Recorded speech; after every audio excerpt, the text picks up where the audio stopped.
If there's one thing people know about me, it's my absolute obsession with hot peppers. Typically, I grow at least a few plants every summer, and I'm often asked, how do I use them? For the bulk of my peppers, this is what I do. Of course, the first step after picking them is to rinse off the dog pee. Thanks, Happy. Then I prepare to dry them out in my oven so I can cook with them for the rest of the year. I'll be grinding them up at the end, so my first step is to remove all the stems. I suggest you wear gloves while cutting up peppers this hot, because your hands will burn for quite some time afterwards.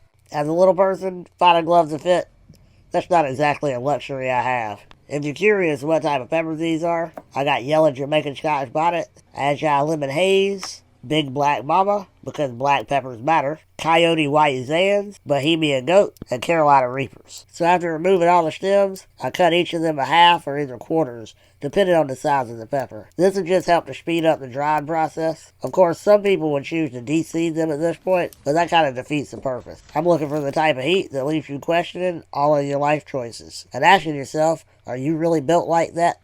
I've tried various drying methods in the past. I've strung them up with a needle on a string and let them dry over time.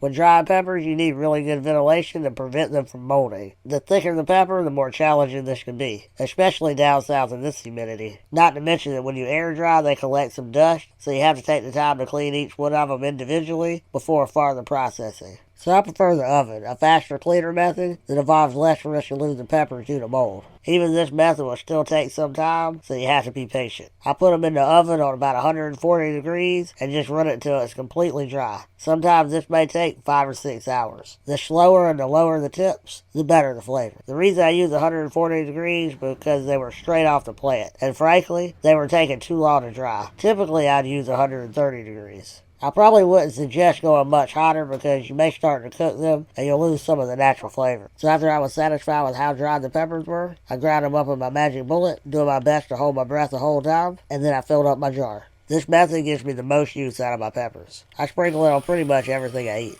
I put it on food during cooking and after cooking. And as you can see, I got pretty lucky because I collected peppers for a couple days, enough to fill up the Pyrex dish. And in the end, when ground up, it was just enough to fill up my jar. A jar this full will last me about a year. As a kid, I used to steal the jar and crush red pepper at Pizza Hut. Now I kind of want to sneak back in and put this in it just to see what happens. Have a good one.